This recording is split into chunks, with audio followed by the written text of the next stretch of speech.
My job as moderator today is not to go deeper on the work that they're doing, which is already at the forefront of this work, but really to get the four of them to take a step back. We are at a tremendous moment in the state of California. The state has given us, depending on how you look at it, a blessed opportunity or a curse of billions upon billions of dollars coming into our system. And as we think about kind of remaking the system for children and youth across education and health, the funding, how we think about that in the short term, how we think about that in the long term, is a crucial part of that. And so today, what I'm going to do is frame up a couple of these key issues and then really turn it to our panel today in order to kind of get into some discussion around this. But the first question before we kind of dive in, and I always love this as a warm-up question, is really for you to think about first, what does something of value mean to you? So when you think of something of value, like what word comes to your mind, what phrase kind of comes to your mind? So I just want you to think about that for 30 to 45 seconds. We'll get a couple of folks to participate from the audience, but I'm going to turn to my panel. Anybody want to jump in here first? When you think of value, what's a word or a phrase that comes to mind for you? Apparently silence. I feel like, well, there's enough of us, there's so few of us now, I could just shout it. I think we've been talking about wellness, we've been talking about safety, so those two things come to my mind, when I think of value. Wellness and safety. There you go. Thanks, Mike. Lisa, you want to go next? Sure. I will say that it's something that you come to depend on and make permanent. Ooh, depend and permanent. Ooh, I like this. Okay. Chris, our first Chris. Or second Chris. Yeah, we got two Chris's on the panel today. Yeah. It's funny because the first thing I think of is family and friends, and of course, I think it's sort of like whatever I would do anything for, like something I care enough about that it's just always going to be what's first on my list of things to attend to and take priority. Sorry, that was not a phrase or a word, but That was good. I like that. Chris Williams, what about you? Yeah, I think, honestly, the first word that came to mind is perspective, and that the things that we value depend to some degree on what our perspective is or where we sit. There was a friend of mine and I were talking the other day, and he was talking about how he's like investing in crypto, and I was like, I don't have no idea what you're talking about. And he started talking about it, and he's like, well, it's kind of like gold, right? And I was like the value of gold, and like anyway. What kind of dawned on me was like, yeah, gold like only has value because we assign value to it, right? As does crypto. And I think that when we think about value, the things that I value might not always be the things that the students and families that I serve value. And so I have to try to think of like shifting my perspective sometimes, looking at it through the lens of the folks that I'm serving, because they might place value differently than I do. Awesome. And let's get some folks from the audience. So what was coming up for you? A word or phrase? Right over here. Yes. There's so many. So I actually think values, like what do I value, like Chris was saying, and then there's value, and I think of cost benefit. Cost benefit. Okay, so more of a traditional kind of finance. I mean, it depends on how you look at it, right? Yep. Great. Both have to be sort of together. Yep. Steve, what about you? I also think of return on investment, more Yep. financial. Yep. Maureen? Meaning and perspective. Good. So what I love about this exercise, no matter where you do it, is you get people that are bringing both the substance, like family, friends, what we're offering for children and youth, but you also get these ideas of dependency or permanency or something you're willing to go out of the way to get. The reason this is important in the context of this conversation when you think about issues of sustainability is as our agency at WestEd and a lot of my work there has been investigating, the arriving at the reality of sustainable funding actually doesn't really start with money. It starts with coming around a core set of values of things you cherish and care about and that you want to fight for. And we'll talk a little bit about that as we get into it, but appreciate your participation. And let's dive in. We've got 4 segments today, so I'm going to frame up this first issue and then turn to our panelists. So one of the things that we've been doing at West Ed with the billions upon billions of both federal and state dollars is tracing where they're actually going. So you might have seen a headline that says something like, Congress passes the American Rescue Plan at X hundreds of billions of dollars. We've developed ways to actually understand where they show up in communities. This is just a brief look at some mapping we did for Fresno County around the American Rescue Plan and the nearly 8 different agencies in which those funds are flowing. Now, to some folks, such as myself, I'm very excited about this because it's a tremendous investment in our communities in very different ways. But it also can provoke a lot of anxiety. You've got an amount of money that is substantially more than what you would have on a year-to-year annual operating budget. And so naturally the question becomes, well, what happens after this money disappears, right? People often use this term of like fiscal cliff. And so we've been doing some further investigation into trying to understand what are actual pathways to arrive at issues or a result that gets to funding sustainability. And these are the 4 that we've generally carved out so far. These are a work in progress, and there's probably iterations of this and other things to consider. The first one is the most traditional, which basically says, go back to the very agency that gave you the one-time money in the first place and say, just give me more money, except do it on an ongoing basis. We do that a lot. And in some cases, that is justifiable and makes a lot of sense. But it's not always the answer. And so these other 3 pathways around divesting from one place to another, securing non-school resources, very much of the kind of background conversation that we've been talking about here at the conference, and even this notion of building capacity among professionals as a way to redirect future investments to further build the system, become pathways that we feel are really important. And so I want to turn to my panel, and I'm going to start first with Chris Stoner-Mertz on this one. What pathway have you seen kind of used, and what kind of lessons have you learned from any one of those pathways that you've seen? Well, I think the one that really stood out for me was the second one, securing non-school resources, and that's partly because of my background coming from a CBO, working with school districts, and always thinking about ways that you can braid and blend non-school resources to bring more resources to the school. So, for example, we, in partnership with a district, a county behavioral health department, and the local court system, developed a program focused on re-engaging students who were chronically truant, utilizing EPSDT primarily, but also school funds to match those. So really looking at all the various different ways that you can bring additional resources in that address the needs of the students. Great, thanks, Chris. And you didn't let me do the first one. You want to do the first one? Is that okay? I got an extra minute. Go for it. Sorry. Because there's just something that I love the phrase that Hyen used yesterday, community of, what was it, community of the willing? Coalition of the willing. Coalition of the willing, yes, thank you.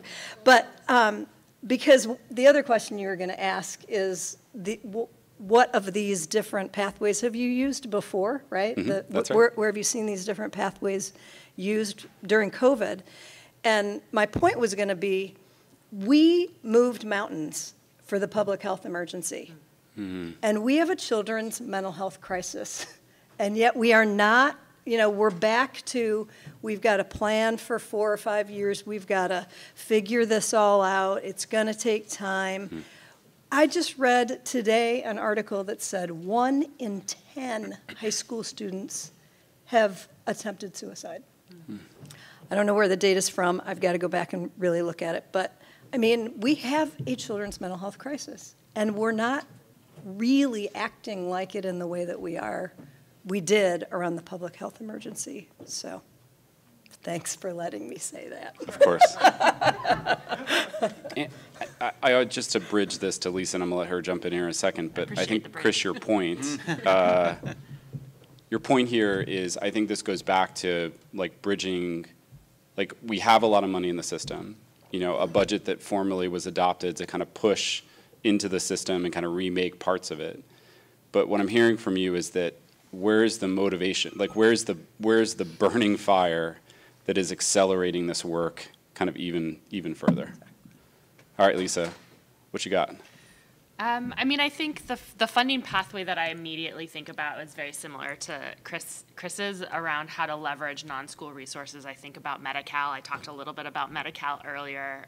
We see this in our school-based health centers, leveraging the PPS FQHC rates to build out services, health services for students. So I definitely see that one. But then I think, especially with the one-time funding that we are seeing now, I am drawn to the pathway number 4 around capacity building. And I think we often think about the capacity building for delivering direct services. And I encourage thinking about how are we using one-time money to build out capacity building to draw down on ongoing funding streams, non-school ongoing resources. So I think a little bit like an example that we are pushing at our school-based health centers is if you have a one-time grant or if you have one-time funding, can you hire a behavioral health clinician for 3 years?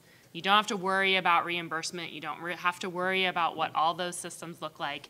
You use those 3 years to provide direct services using your one-time funding, and at the same time, build out your systems for consent, your systems for registering students, your billing mechanisms, your capacity building around taking notes and using those notes to draw down eligible funding. And so you slowly wean yourself off of the one-time funding grant while you're building capacity to draw down outside non-school resources. So I'm blending two and four in my response. No, but one of the things, Lisa, I love about what you kind of brought to the table is, and I think we do this a lot, like whether it's in publication or in public education or in health, we think about things almost in buckets, as opposed to what you're bringing to the table, which I love, is like thinking about how these set of resources are working together, or how you're using a defined program as one time to work on both fronts. Like you were saying, service delivery, but then also in the background, building something that at the start of year 4 can be sustained over time to continue to perpetuate that quality service delivery. Love that. Mike, how about you? I want to say all three. And I think all of the above. That's what we were taught, right, in school. When you don't know, pick D. No. You know, when you look at that crazy spreadsheet I showed, that is all three of those. Mm-hmm. Because I'm not under any illusion that the state of California is going to increase the $4 billion or $3 billion or whatever one-time funding we see now. It really is going to take a multi-strategy approach to fund wellness and mental health in schools. I don't think any of the one strategies works or could stand alone. If I had to pick an area for us to look at, though, if you're going to make me play the game, I'm going to pick 3. And it may be provocative, but we really need to take a good, hard look at what are we currently doing in our systems of care, in our schools. Have we measured? Is it still working? Is it something that was just sitting on a shelf? Or can we change the ecology of how we're doing the work or what people's roles are, push them out of that bubble a little bit, stop doing the things that aren't working, and start doing the things we know are working? And it doesn't cost a lot. Yeah, no, I would agree that that is probably not the most popular choice of the 4, but I'm really glad, Mike, that you put it on the table. And I think that's very true. Like certainly in my experience in school districts, it often felt like it was a lot of layering that happened. We just kept layering things on top of one another without kind of assessing its whole. It's the scariest. You know, because I'm telling people, people tend to get an identity around a thing, you know, and I don't want to pick on any group, but I'm going to. So a lot of times people feel like individual therapy, that's what I went to school for, that's what I need to be doing. And to move that person around how they were trained for the last 6 years or more, where they might have spent their professional career, built their identity, to a new place to look at prevention or early intervention is sometimes really scary. Mm-hmm. And you get people who sometimes can be very reluctant to do that. Yeah, so that's great. probably why it's unpopular. Okay, Chris Williams, you got the last word on this one. Yeah, thanks. I love having the last word. But I'm going to build upon some of the previous points. I really like what Mike was just saying about kind of changing perspective. It's not exactly what you said, but like I'll pick on a different group. But I think we have to move away, as an example, like the way that we train teachers in secondary education is on content expertise, right? That's the term that you walk away with. I'm a content expert. And I might think of that as like teaching is a technical craft, right? I have this expertise, and I'm going to transfer it over to here. I'm going to pour it into you, empty vessel.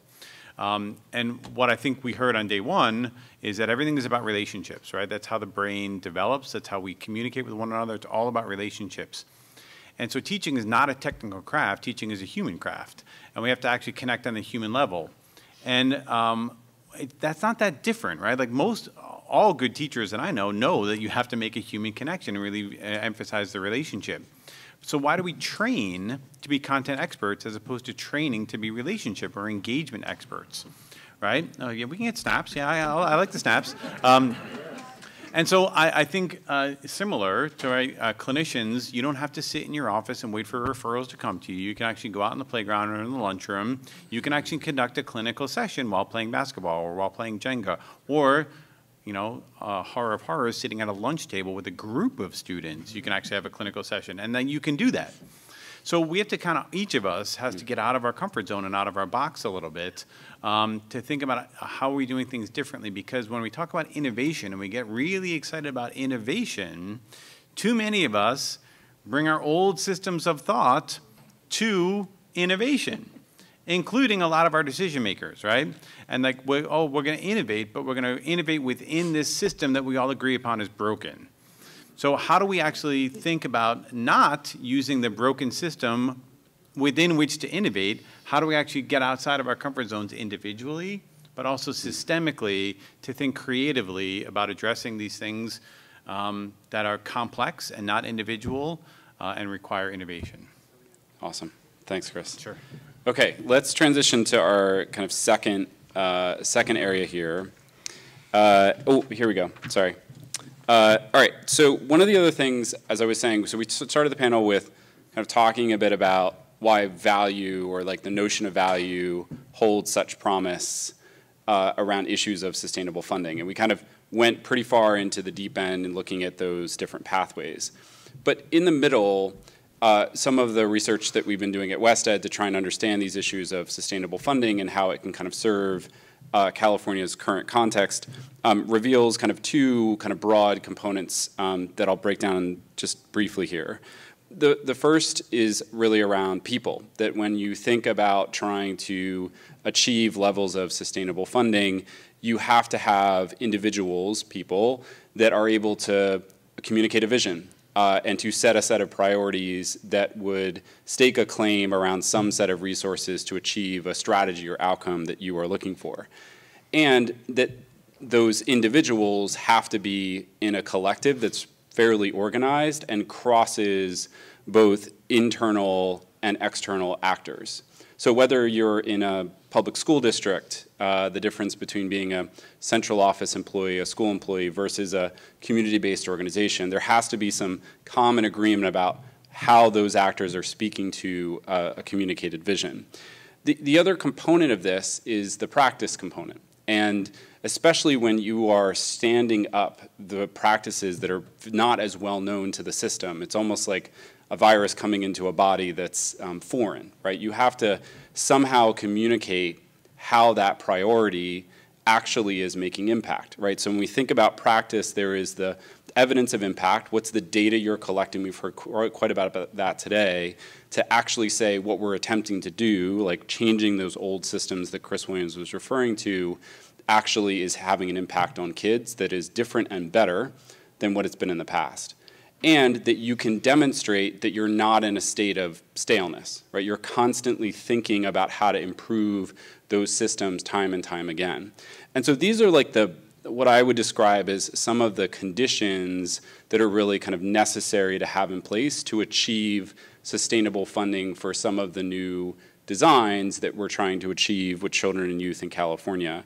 And so I want to kind of first turn on this one actually back to Chris Williams to talk a little bit about this prompt in terms of what elements have you seen kind of present in your efforts that have kind of led or are leading to this sustained funding. And I can't help but think about the panel you were just on with your colleagues from County Behavioral Health. Yeah.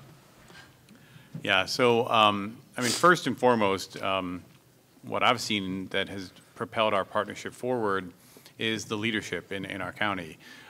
So Superintendent Dave Gordon, previously Dr. Bielenson, currently Director Siobhan Katari. My definition of leadership includes a level of humility. And that couldn't be further on display than through the leaders that I just mentioned.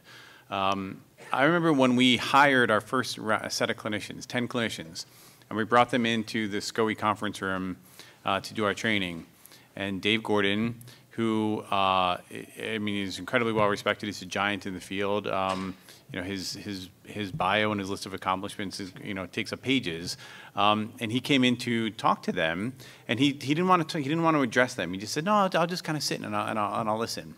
And then some folks started asking him questions, and I remember quite distinctly, as if it were yesterday, he said, "Listen, we don't know how to do this. You all will tell us how to do it. You're the experts. You're going to tell us how to build this school-based mental health program because you're the experts." And I just don't know too many leaders who would do that. I think a lot of leaders want to feel as if they have the answers. And I think in designing new programs and innovative programs, we have to admit what we don't know. And I think we have to be willing to take risks, and I think we have to be willing to fail. And I think that's really important, willing to fail. We talk in my program a lot about baseball analogy, right? If you hit 300, you're going to the Hall of Fame. Well, 300 means that out of every 10 plate appearances, you get out 7 times. You fail more than you succeed, and yet you can still get into the Hall of Fame. So we're all baseball players on my team because failure is a requirement for designing new programs, and we have to be willing to fail more than we succeed and just try not to make the same mistakes again. Yeah, I appreciate that, Chris. Mike, I'm going to turn to you next on this one. It's tougher than the first one. Mike doesn't like me putting him in a box. No, it's hard because it's both again. I think you have to have the right people. When Hyen said we're a coalition of the willing, true. But I agree with Chris. You have to have people who are willing to take risks, to think outside of the box, to really engage in some new and untraditional ways. But I also feel like we need some guardrails. Like we need the systems and practices that are in place to help support them, and help them be successful. So when I look at it, I want to give our staff, freedom to be innovative, to, excel, be creative, make those relationships. But I also want to be able to measure, are we doing work that's creating some change for students? Or is what we're doing work? And to do that, you kind of need those practices and guardrails. Thanks, Mike. Lisa, Chris, Stoner-Mertz, either of you guys want to jump in? I will just add, I don't know if it fits very perfectly in these 4 boxes. I think And maybe it's just like after 2 years, I miss learning collaboratives. I miss spaces like this. But I think one of the practice things that leads to sustainability is having opportunities to meet with, and this is not just like, this is not an answer for just the local sustainability, but how do we sustain these efforts across the state is an opportunity to meet with other folks that are doing similar work as parts of learning on a regular basis, as part of learning collaboratives, to be like, wait, can you show me your consent form? I'm curious your process for getting consents. Let's walk through the steps that you take on school sites to, you know, tighten that up. So because I think sustainability is all parts of little logistical things like that. And I think if we can be part of learning collaboratives where other folks are doing this, so you don't just feel like you're in your county or in your district in a bubble doing it by yourself, the more we can, I don't know, sustain those learning collaborative opportunities. I miss them, so I don't know. That's my condition. Thanks, Lisa. Chris? I totally agree. And I'd build off what everyone else has said, starting with leadership, because I think it's key. And everyone needs to take off their hat when they come. And I know this has been said in multiple different panels, but you shouldn't, if you are, for example, a CBO doing work in a school, the students shouldn't know that. They should actually see you as part of the school staff. And that should be their identity when they're working in that school. And so I think there's a lot we can do on, you know, and everyone needs to work at that, right, in their different venues and from where they're coming. So, and take off your hat when it comes to finance, right? It's not your money. It's money that's there to serve the children. What's the most effective way to use it? Yes. I mean, at that last point alone, like, I'm you should done. like stand up and drop the mic on that one. There we go. Done. So we're going to have about 10 minutes for questions at the end. So get your questions ready for our distinguished panelists here. But let me jump to the last one. I told the panel this was their like home run opportunity. For anybody in the audience that is from the state and or might watch this video after. So let me set this up.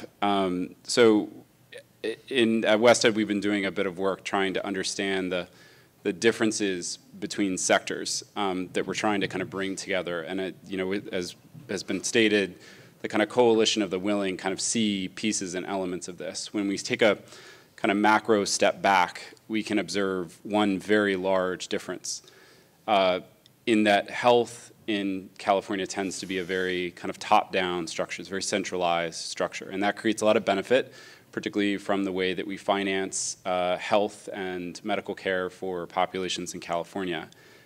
If you look at public education, it is nearly the mirror opposite. It is an extraordinarily decentralized system. Schools and school systems will fight vigorously to kind of retain their identity, even if they sit or rest within a larger state system. In fact, the most recent financing reform in the state of California in public education is literally called the local control funding formula. So from that perspective, you cannot create as big a contrast between these two sectors. So this also stands when we think about issues of financing and how dollars flow or could flow through these sectors. And so, and each of our panelists are going to get a chance to take a swing at this question. And here it is. So name one thing that the state could take action besides simply committing future additional state tax revenue to achieve sustainable funding to get to the aims that we have been talking about at this conference. So just to be really explicit, I've literally taken number one off the table for our panelists, okay? All right, so I have Chris Williams, you're down first to go on this one. What's number one? What can't I say? You can't say the state's just going to commit tens of billions of extra tax dollars ongoing. Yeah. Can't say that. I don't actually think that's the solution. Why do you say that? I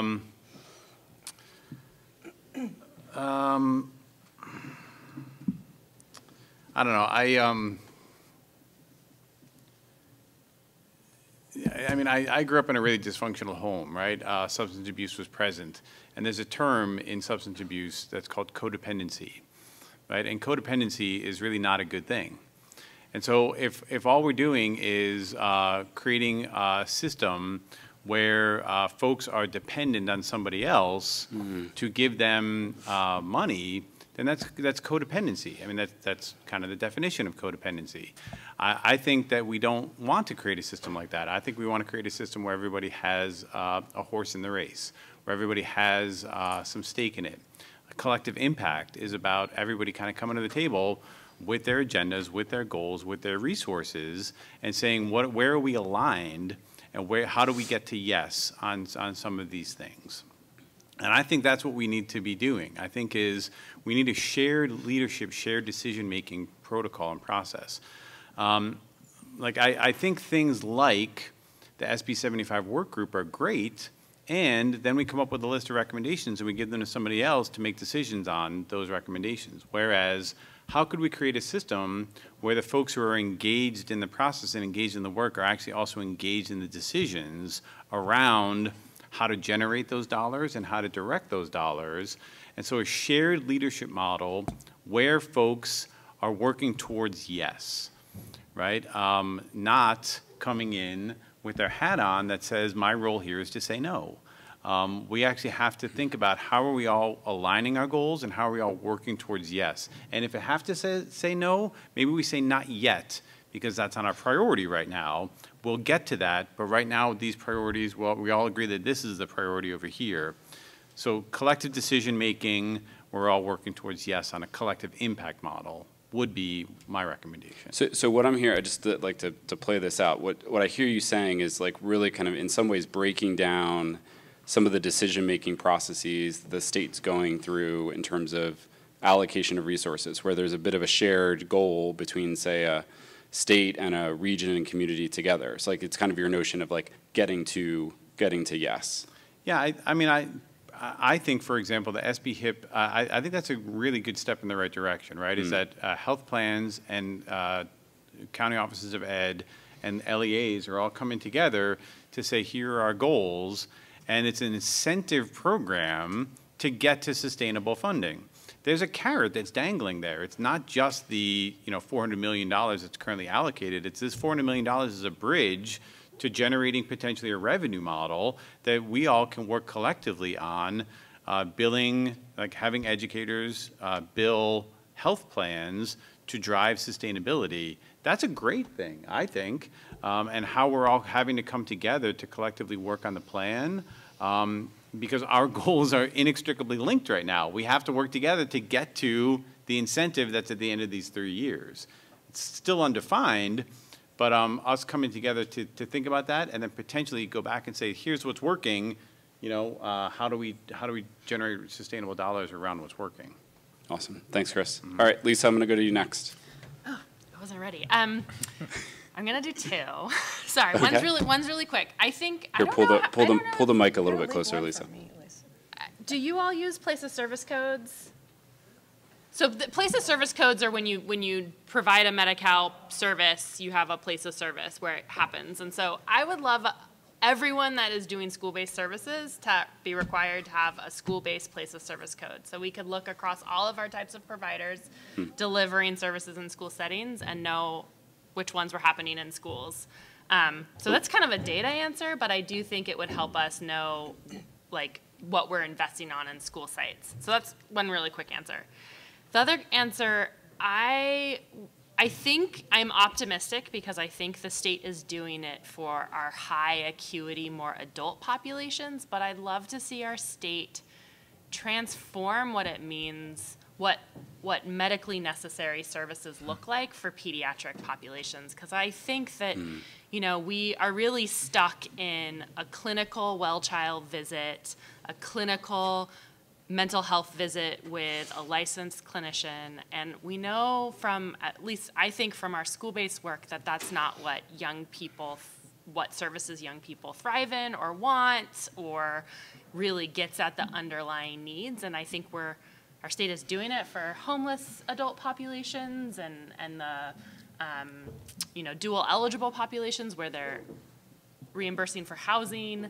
So I would just love to see some of that transformation happen for our younger populations as well. I think that would help push our healthcare providers to think about the work that they want to do in school settings just a little bit differently. So it's not just clinical defined services that they're coming in and providing. So, Lisa, part of what I'm hearing from you is that though very practical solutions, what you're putting on the table is those kinds of practical solutions are actually breaking down mindsets that people have about where that service delivery can happen. So it's not clinical or in a school setting, but it's saying there's a mixture and merge of where that can be delivered. And I think by making that change, you're pushing some more traditional healthcare providers to think about how they're delivering it differently. It's going to push our federally qualified health centers to think about how they come into school settings. It's going to push our hospitals to think about how do I partner more because I'm being asked to do my care in a different way. Yeah. Or forced or. Yeah. So a theme that we're starting to hear across at least the two of these initial first responses are incentives. Incentives that can be done that are pushing those that are then implementing the service with those funds to think differently about the design of the system. Okay, Mike, I'm going to go to you next. I'd like to say I'm as optimistic as Lisa. I think everything that's happened, as a result of maybe this new, insightful level of thought in our legislature is moving our system forward. But it's still all coming out really siloed, and we've heard some folks talk about that. So X assembly member, X legislator comes up with an idea to do this because somebody told him it was important or her that it was important. So legislation's still trickling down in these boxes. They're just really big $4 billion boxes and not, what we're used to, $1 million grant, which increases the complexity dramatically on the end user of the system and forces us to collaborate. And where the expectation or the incentives can be driven for us to collaborate, like we know what the outcomes will be. The tall order is to get the legislature to start operating as a body instead of as an individual, and to shift the way that they think about legislating towards we're making state laws based off of their narrow view of what their constituents who voted them into office are asking for. Hopefully on Monday I'll still have a job. So, Mike, I'm I'm going to put you back on the spot. Can you give us an example Sure. of where you think, it could be something in Yeah. history or it could be a hypothetical future, where a piece of policy, a law that would come out would kind of fit with the description? Because I think what you were saying is like really compelling. So, taking risks. I had a call earlier today with someone from the Assembly Budget Committee, a staffer, and I said this to them, and maybe it's stepping out onto the ledge a little too far, but we have, $3-something billion in community schools, $4-something billion in CYBHI. They did not talk. Nobody talked about doing those two things together or collaboratively. There's $1 billion. When I talk to friends in other states, they're just they can't even wrap their head around All the zeros. what's $1 billion. What's $1 billion? We're getting 100,000. But we created this. We had a windfall in the state due to a horrific event, partly, and now we have these two giant pieces of legislation which created funding that are wholly acting in silos. And my hat's off to Melissa. She, I believe, is one of our best chances at collaboration. but they weren't done, they weren't built through the legislature to be collaborative. Those initiatives are not joined together or explicit about how they work together. Yeah. And so that, I think, is our real-time example. And we throw it to people like Chris or other county offices or school districts in the state, and they say, well, how does this fit together? Let's help school districts try to understand it and make it work, despite it's coming down in silos. Yeah. So you're going upstream. You're like going all the way to like that white blank piece of paper and saying you got to start there in terms of how you're writing the law that set, even if they're like the broad rules and broad policies around how things are going to roll out. Whole child should start in the legislature, not at the school district, at the school site in the classroom. Just start at the legislature. Awesome. There you go. Got one from Mike. Okay. Chris, Stoner-Mertz. You're going to bring us home, and then we'll do some Q&A with our audience today. Okay. I have a Wizard of Oz analogy. Nice. Bring it. Let's do it. I have this dream that all the people, like folks that are working with you around billing and coding and financing, are all behind this curtain. And on the other side of the curtain, children and families and young people are getting whatever they need. And then whoever is doing their service is sending that cost or that bill or whatever behind the curtain, and those finance people are just figuring out where it goes. And I just think California the state departments could come together and figure out a way to make that happen. Cue the yellow brick road. Here we go. There it is. I think one of the things that's, well, let me ask you a question, maybe a little bit provocative, but many have said, like, when you think about healthcare financing, it's actually even more complicated than public education financing. Do you feel like you would build some guardrails around who should be the ones behind the curtain, for example, engaging with Medi-Cal or Medicaid? Of course, yeah. You have to have experts who understand. And, as Chris was saying, you also have to have people who are motivated to push an innovative approach to figuring out how that funding gets used and billed. Like sitting at lunch with a group of kids and doing therapy, because it can be done, and it can be billed, and it's completely legitimate. All right. You have to just have people who love to problem solve and who are really good fiscal people. Yeah. Yeah. Appreciate that. All right. So any questions from our audience for our esteemed panelists today? Push back on their ideas to the state around how to get to sustainable financing. We got one over here. I'll repeat your question. Go ahead. Yep. I agree. So the core question is, county offices of education, probably a lot in the public ed sector, are where they would say, like, we're at 120%. We don't have any capacity left. How do you navigate, I guess we'll go to you first, Mike, on negotiating conversations around what should be prioritized and what to do about that pushback on capacity issues? Yeah, so sometimes I'm probably not very popular, because are we really at 120%? Like, what are we doing real specifically that puts us at that spot? And are there things, there's, in some of the work we do around school climate, we always have this mantra, work smarter, not harder. And so, and I don't know that, I'll use an example from some work I did with a district somewhere in California.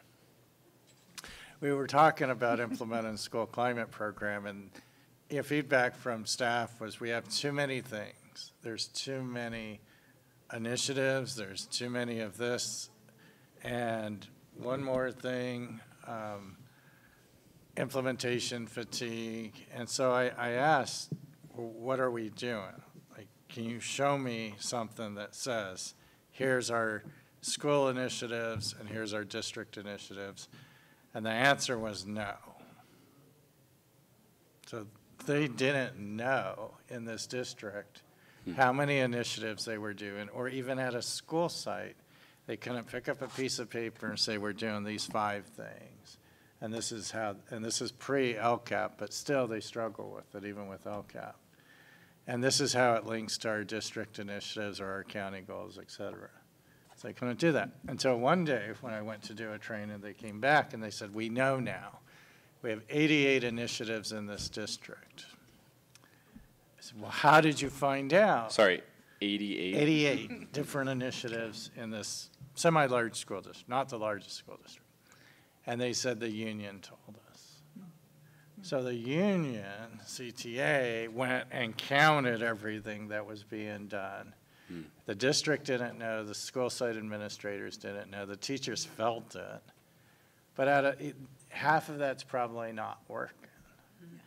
And so to really sit down and consciously look at what are we doing, how does it meet those whole child outcomes, how are we being effective, we have to start there. Is it evidence? Is it really even working? Do we have data? Would be the starting place. Thanks, Mike. Anybody else want to jump in on that question? The state is full of nonprofits that train on different parts of this system. I will be transparent. I represent and come from one of them. So I think the onus is on nonprofits to shimmy up to county offices of education and be like, you all are implementing community schools. Student health is a huge part of that. How can we help with that?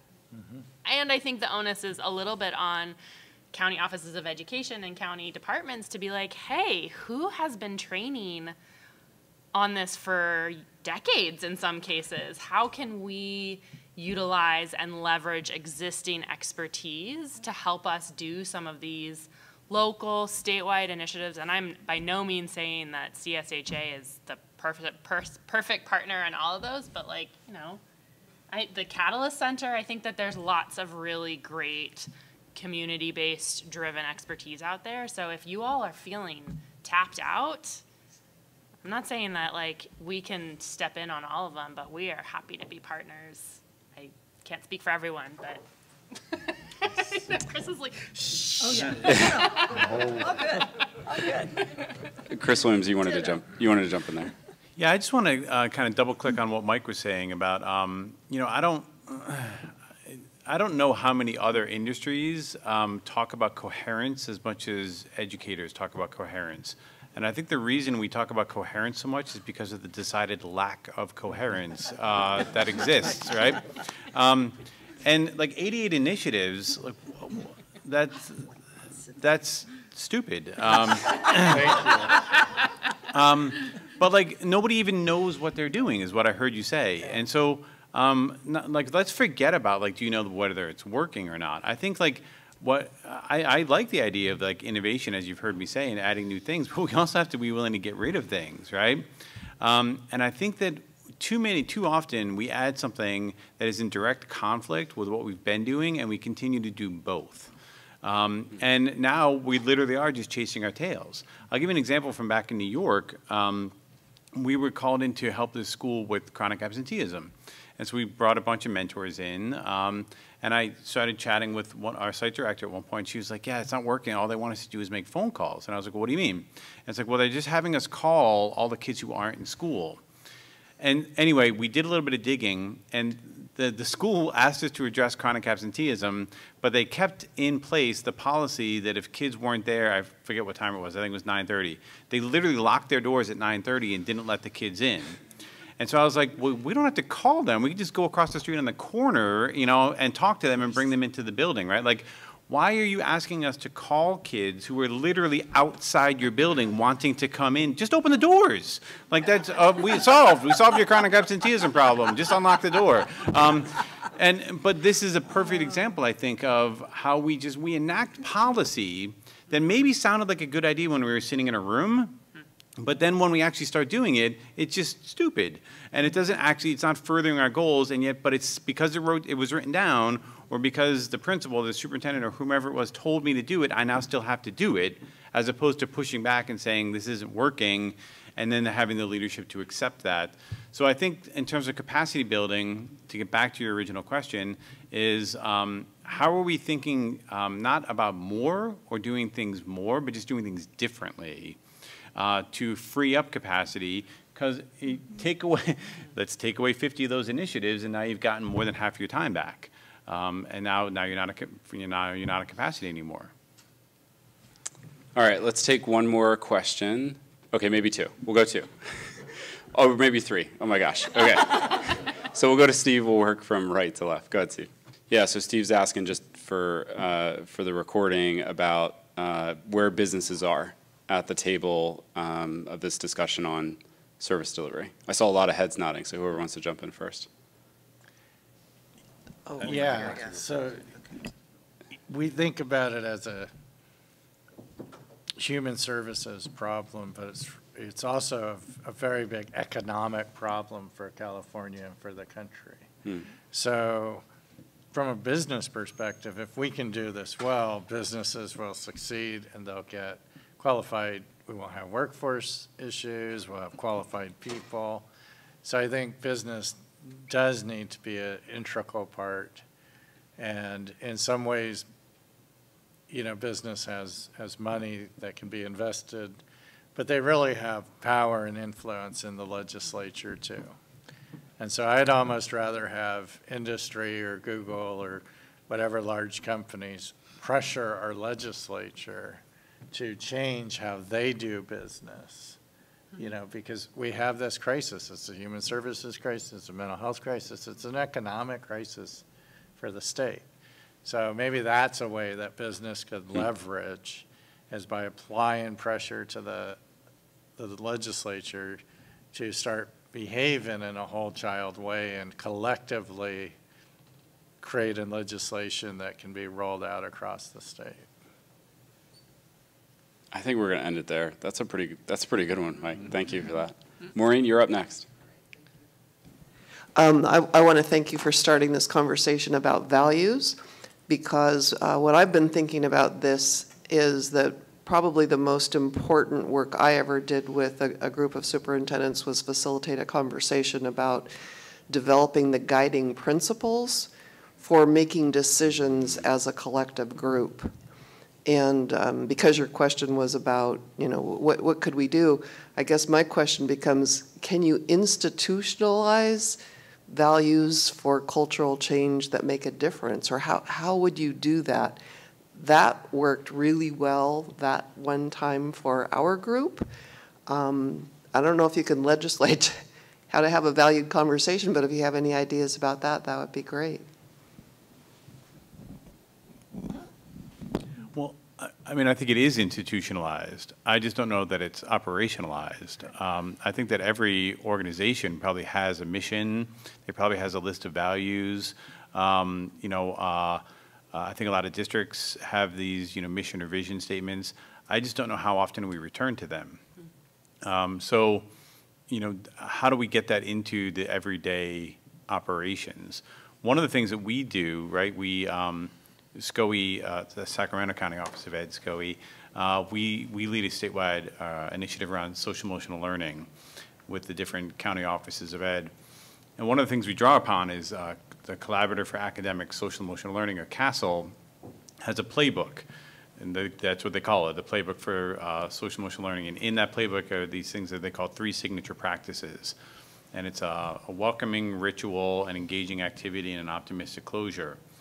So we at SCOE, including our cabinet, opens every meeting with a welcoming ritual. And so we do something where every voice is included and welcomed into the room to start with, and then we proceed, and then we often end with an optimistic close. And it's operationalizing this idea of everybody's voice is included, relationships are included, are important. It's not just about the agenda, it's about caring for one another. And so I would say, in terms of institutionalizing them, it's getting them into the practices and the operational side of things, rather than the big picture, the institution itself. That's what I would think. We really looked at hiring for our values, training, coaching, recognizing staff. So centralizing our values into taking it from our mission and really looking at candidates who we want to hire. Do they reflect our values? Do we train towards those values? Are we coaching? And do we recognize staff when we see it every single time to reinforce that culture we want to see? Was our best shot at trying to operationalize. All right, we got one other question over here, and I might, oh, and Richard, goodness. Okay, and another, oh my goodness. No, okay, let's go here, and then I'm going to keep looking at Elizabeth to see what we need to close. Go ahead, please. Taking your values, I really value partnering with youth and families. So I want to think about where partnering with youth and families in decision-making around sustainable funding decisions. So the question is, how do you bring youth and families into the decision-making process around sustaining these types of efforts financially? They need to be at the table. So including them, Placer on our policy team as an equal voice on that policy team, I think, needs to happen at least at the local level. At the state level, well, business now is going to pressure government so hard to include them in the decision-making at that level, not just in a constituent or voter way. Chris? I think, back to what the woman next to you said, and the question about taking on, adding on, you've got to start with what are the young people and the families saying they need? And that should drive all of those decisions, right? So it may not be necessarily about the technical pieces of finance, but if you're starting from what are you going to value the most in terms of what we can support you around or what service you need, then that should always be the first point where you start in terms of, and then, okay, well, what do we need to change? What do we need to stop doing? What do we need to do more of? And how do we finance it? I just wanted to add really quickly, I can't speak to this from a local implementation of this. I do think, we've experienced this a little bit internally at our organization, is how do we actually give our youth board voice in organizational decisions? And it's not easy. I think it's very easy to say, listen to them, and they can have an opportunity to provide feedback. But I think I would encourage anybody that's thinking about how to do it intentionally is to really beforehand think, what happens if the youth and families propose something that the folks with more historical power disagree with? What happens if there is a conflict, and how do we navigate that? Because, you might be lucky and it won't happen, and that I applaud the efforts that you've done to make that not happen, but I think it would probably come up. What happens if your board of supervisors disagrees, or your school board disagrees, or one person on your school board disagrees? How do you manage that? Because we've certainly experienced that at our organization, and it's hard. It's really hard. All right, we're going to go to Richard, and then we're going to take a last comment before we close. Go to Richard. So piggybacking on Mike's reflection about influencing the legislature, if we're going to call in the big guns to get them to help us be more collaborative and put on to local systems the opportunity and obligation to be collaborative, we should simultaneously ask them to take a big deep breath and slow themselves down. There are 200 behavioral health bills pending in the legislature right now. How anyone in the field thinks they can implement anything in the next 2 years after giving us $7 billion to implement right now is beyond belief. Somebody tell them to just go on vacation, right? Take a year off. We're not going to be able to spend all the money we have now. We don't need any more right now. We need to implement what we got, or we'll never get ahead of the curve. All right, so I think Richard just pulled up a chair to the panel, but that's cool. So Richard, if you can give the mic to the lady to your right, she's going to close us out with her comment. Oh, Elizabeth, to your right, to your right. There you go. Testing, okay. To your comment, there is a way to legislate it, and you could look at SB 1000 about meaningful engagement in environmental justice communities. Because people of color who are living in areas that are very rural, things would just get dumped in their neighborhoods without them knowing about it or being really informed about it. And so they did put legislation in there that did kind of force the hand of counties, and then there are nonprofit statewide orgs that got to really decide what meaningful means from those communities. Cool. Thank you for that example. Really appreciate that.